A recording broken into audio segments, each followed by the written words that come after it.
ये बात सही है कि SGTB खालसा कॉलेज में 3 लोग जो काम कर रहे थे उन्हीं को नौकरी दी गई है।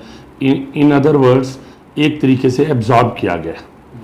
हंसराज में भी फिज़िकल एजुकेशन के जो 2 लोग काम कर रहे थे उन्हीं को नौकरी दी गई है, तो इन अदर वर्ड्स उनको एब्जॉर्ब किया गया। ये आप बिल्कुल ठीक कह रहे हैं। भागी जी की पॉपुलैरिटी बढ़ गई है। सब लोग कह रहे हैं भागी जी तुम आगे बढ़ो, मैं खुद कह रहा हूँ, मैंने बड़ी जगह डाला भागी जी आगे बढ़ो, डूटा आगे बढ़ो, हम तुम्हारे साथ हैं।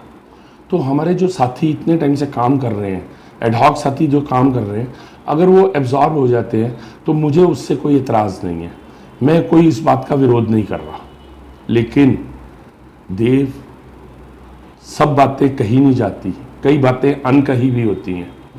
मैंने बहुत पहले एक पिक्चर देखी थी मर्डर, उसमें इमरान हाशमी हीरो था और मलिका शेरावत हीरोइन थी।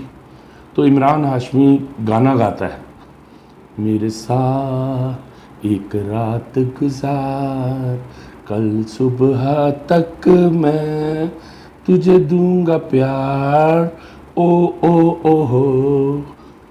ये सिडक्शन है, आखिर में तो मर्डर होता है। तो अभी एस्टेब्लिशमेंट, डूटा सारे एडहॉक्स को सिड्यूस कर रही है, भागी जी जिंदाबाद हो रही है।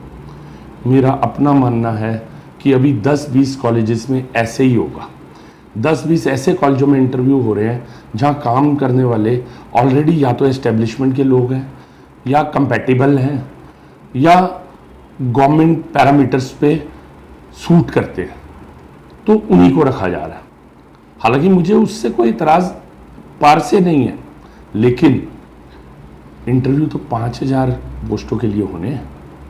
धीरे धीरे धीरे ऐसे कॉलेज आएंगे जहां एडवर्टाइज्ड पोस्ट कम है और काम करने वाले ज़्यादा हैं, तो वहां पर छटनी होगी।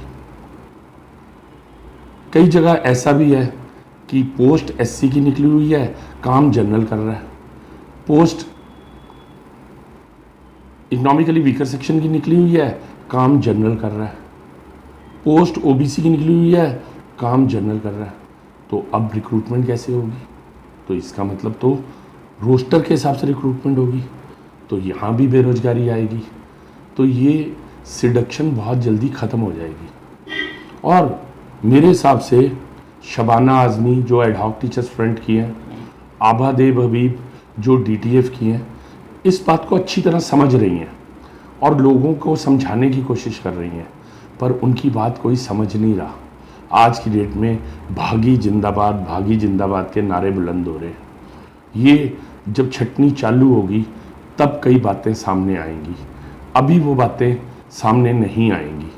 धीरे धीरे, और ख़ास तौर पे एक ख़ास विभाग की मैं बात करना चाहता हूँ, हिंदी का, जहाँ पर न्यू एजुकेशन पॉलिसी में वर्कलोड भी कम हुआ है और ऑलरेडी काम बहुत ज़्यादा लोग कर रहे हैं। एक पोस्ट के लिए 1000 लोग इंटरव्यू के लिए आ जाते हैं। तो यहाँ तो 101% हिंदी में अब्जॉर्प्शन पॉसिबल ही नहीं है, ना होगी। इसके अलावा एक और मुद्दा मैं रेस करना चाहता हूँ। बात हो रही थी अब्जॉर्प्शन की, लेकिन भागी जी ने कहा हम समयोजन करा देंगे, इंटरव्यू करेंगे लेकिन लगेंगे वही जो पढ़ा रहे हैं। अभी तक वो बात सच है, लेकिन सर फ्रेश एप्लीकेशंस आप इनवाइट कर रहे हैं। जो नया बच्चा पास हुआ है उसकी एप्लीकेशन इनवाइट कर रहे हैं।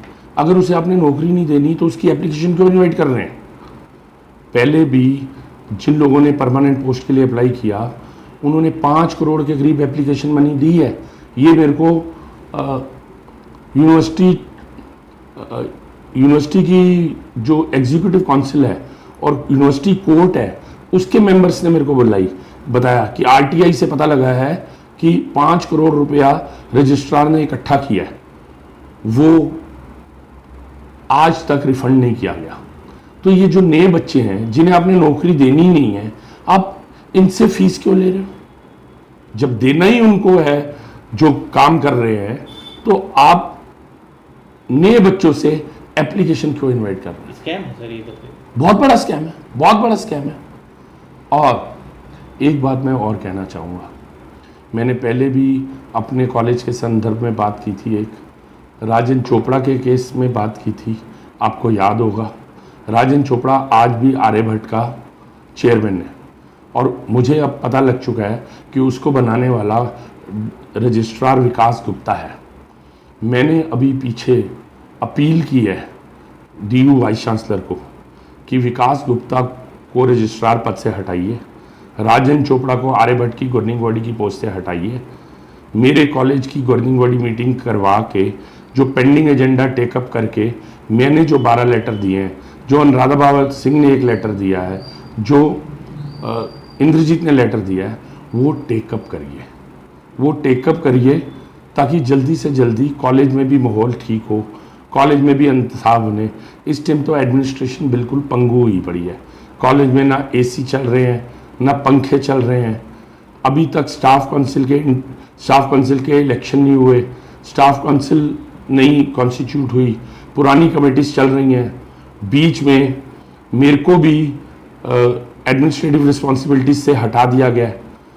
तो जब काम करने वाले लोग ही नहीं है, जब एडमिनिस्ट्रेटिव रिस्पॉन्सिबिलिटीज से सबको हटा दोगे तो कॉलेज कैसे चलेगा? ये नेशनल वेस्ट है। मैंने आपको ये भी बोला था, इंद्रजीत को 4 लाख तनख्वाह घर बैठे दे रहे हैं, ओएसडी को भी तनख्वाह दे रहे हैं। ये अन्याय, ये अधर्म कब तक चलेगा? ये अधर्म है, ये नेशनल रिसोर्सेज की वेस्टेज है। मेरी प्रधानमंत्री जी से अपील है कि आज इस चैनल के थ्रू मैं उनको अपील कर रहा हूँ कि वाइस चांसलर को बोले कि ये कुछ एक्शन जो यूनिवर्सिटी को सुधारने के लिए ज़रूरी हैं वो इमीडिएटली वो एक्शन लें, ताकि मेरा कॉलेज भी सुधरे, यूनिवर्सिटी भी सुधरे, आपकी एजुकेशन पॉलिसी भी सुधरे, देश भी सुधरे। प्रधानमंत्री जी, हाथ जोड़ के आपसे निवेदन है, आप इंटरवेन करिए। एक बारी पहले भी आपका एक मिनिस्टर हमारे कॉलेज में दखल देने की कोशिश कर रहा था, तो मैंने आपको अपील की थी किसी के माध्यम से, तो आपने उस मिनिस्टर को कैबिनेट से हटा दिया था।